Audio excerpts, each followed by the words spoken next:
और अब आप कहते हैं वज़ीर जंगल का कानून आके ये कह देता है कि इस्लामाबाद जो है वो महफूज नहीं है, दहशतगर्दी का ख़तरा है। तो फिर आपको तो वजारत के ऊपर होना ही नहीं चाहिए, आपको तो वजारत से फौरी मुस्ताफ़ी हो जाना चाहिए कि 8 माह की हुकूमत के अंदर अगर वज़ीर दाखिला मुल्क का आके कह रहा है कि पाकिस्तान का जो दारुल हुकूमत इस्लामाबाद है वो महफूज नहीं है, तो आप पाकिस्तान के अंदर जो बाहर के सफ़ीर जो यहाँ पर मौजूद हैं, जो कि एडवाइजरीज जारी कर रहे हैं कि आप बाहर ना निकलें, तो फिर आप उनको क्या पैगाम दे रहे हैं कि हमारा दारुल हुकूमत जो है वो महफूज नहीं है।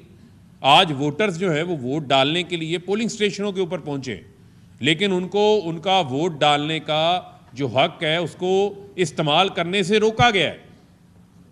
इमरान खान साहब ने बात की थी कि हम कानूनी कार्रवाई करेंगे, उनके ऊपर तो तौहीन अदालत के नोटिस हो गए थे।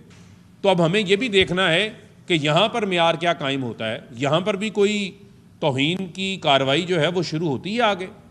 ये एक बड़ा सवाल है और मैं समझता हूँ कि इस्लामाबाद हाई कोर्ट के हुक्म की नाफरमानी की गई है और इस हवाले से हम तो तौहीन अदालत की आज दरख्वास्त भी बाकायदा तौर के ऊपर आज हमने जमा करवा दी है और इसके ऊपर अब ये बड़ा वाज़े मैं समझता हूँ कि ये एक अब देखना होगा कि क्या पाकिस्तान के अंदर जो है वो ऐसे ही अदालती अहकामात की जो है वो उनको हवा में उड़ाते रहेंगे या उनके ऊपर अमल दरामद करवाएंगे। यानी कि कोई एफर्ट ही नज़र नहीं आई, बल्कि ढिठाई के साथ ये बात कह दी गई कि हम इंतखाबात करवाने के काबिल ही नहीं है। वो वज़ीर जंगल का कानून कह रहा है कि जी 6 महीने नहीं हो सकते इंतखाबात। इलेक्शन कमीशन जो है वो बी टीम बना हुआ है हुकूमत की। तो यही वजह है कि हमने पहले भी कहा था कि हमें इस इलेक्शन कमीशन के ऊपर तहफ़्फ़ुज़ात हैं। सिकंदर सुल्तान राजा को जो है वो बतौर चीफ इलेक्शन कमिश्नर जो है वो मुस्ताफ़ी हो जाना चाहिए। आज के सारे मामले के बाद अगर वो इंतखाबात नहीं करवा सकते, इलेक्शन कमीशन का और क्या काम है? इंतखाबात करवाना ही इलेक्शन कमीशन का काम है। अगर वो अपनी बुनियादी आइनी ज़िम्मेदारी पूरी करने से माजूर हैं, अदालती हुक्मनामे के ऊपर अमल दरामद करवाने से माजूर हैं, तो फिर मैं ये समझता हूँ कि उनके पास इस आइनी मनसब के ऊपर बैठने का कोई जवाज़ बाकी नहीं रह जाता। और आपके इल्म में कि ये सब कुछ हो रहा है और पंजाब असम्बली तहलील करने की बात हो, पता है इंतखाबात हो जाएंगे, उससे ये राह फरार इख्तियार कर लेते हैं। और इनके जो सरगना हैं नलाइक आज़म शहबाज शरीफ और उनके जो हवारी हैं, चाहे वो जरदारी हो, चाहे वो फजल रहमान हो, चाहे वो उनके साथ मौजूद दीगर इनके इत्तेहादी हों, सब की मौजें लगी हुई हैं। सब कह रहे हैं कि जनाब ये तो लूट मेला लगा हुआ है, NRO 2 सबको मिलता जा रहा है, मुकदमात इनके जो हैं वो माफ़ होते जा रहे हैं। यानी कि आज़म सवाती की ज़मानत नहीं होगी। आज़म सवाती का केस सुनने वाला जज जो ज़मानत महफूज करता है उनका तबादला कर दिया जाता है और उसके ऊपर भी किसी किस्म का निज़ाम अदल जो है उसके ऊपर भी कोई नोटिस नहीं होता और उनको जो उनका इंसाफ फराहम करने का जो उनका बुनियादी हक है, राइट है, जो उनको मिलना चाहिए वो भी उनको मिलता हुआ जो है वो नज़र नहीं आता। उसके ऊपर तो ये तमाम यकसू होकर काम करने लग जाते हैं। लेकिन जहाँ पर आज़म सवाती के हकूक़ की बात आती है तो ज़मानतें मुस्तरद हो जाती हैं। 4-4 साल जो लोग मफरूर रहते हैं, जो करप्शन के केसेस में जिन्होंने मुल्क को नुकसान पहुँचाया, उनको हफाजती ज़मानतें मिल रही हैं और वो दंदनाते फिर रहे हैं। उनकी जो हैं वो आप चेहरे देखें, उनके ऊपर मुस्कुराहटें नज़र आ रही हैं। यानी मुल्क का नुकसान हो गया, पाकिस्तान की आवाम का नुकसान हो गया, लेकिन ये जो है वो दंदनाते फिर रहे हैं। और इसकी वाज़ेह मिसाल मैं आज आपके सामने इन्हीं का डाटा आपके सामने रख देता हूँ।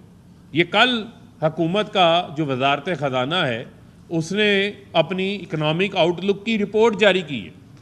उस रिपोर्ट के अंदर ये सारी इनकी वो कारकर्दगी है जो वाज़ेह सबूत है कि मुल्क आगे जाने के बजाय पीछे चला गया। यानी कि इमरान खान के दौरे हुकूमत में इमरान खान ने दिन रात मेहनत करके वो मुल्क जो हमें बैंक डिफ़ॉल्ट के ऊपर 2018 में मिला था, यही इसहाकडार बर्बादी करके गया था, वो उस मुल्क को इमरान खान 6.5% ग्रोथ के ऊपर, शरह तरक्की के ऊपर छोड़ के गया। यानी कि इमरान खान के दौरे हुकूमत के अंदर सिर्फ कोई एक सेक्टर तरक्की नहीं कर रहा था, एग्रीकल्चर सेक्टर 3.5% के ऊपर ग्रो कर रहा था, लार्ज स्केल मैन्युफैक्चरिंग 10.5% के ऊपर जो है वो ग्रो कर रही थी। हमारी एक्सपोर्ट्स के अंदर जो है वो 25%, बरामदात के अंदर इजाफा हो चुका हुआ था। जो बरामदात हमें 24 अरब डॉलर के ऊपर मिली थी, हम 32 अरब डॉलर के ऊपर छोड़ के गए थे। जो टैक्स कलेक्शन, जो महसूलात थे, वो हमें 3840 अरब डॉलर के ऊपर 3840 अरब रुपए पे मिली थी, वो हम 6500 अरब रुपए के ऊपर जो है वो टैक्स कलेक्शन मुल्क की जो है वो छोड़ के गए। हमने ये कोशिश की कि हम मुल्क के अंदर 55 लाख नौकरियां हमने कोरोना के बावजूद पैदा की। ये इमरान खान के दौरे हुकूमत के अंदर किसान की जेब के अंदर 2500 अरब रुपया यानी 2500 अरब रुपया इजाफी गया। गन्ने के किसान को बर वक्त रकूम पेमेंट्स उसकी मिल रही थी, मकई का किसान खुश था, गंदम का किसान खुश था, जो काश्तकार है, जो पैदा करता है, खुशहाली का एक दौरा था।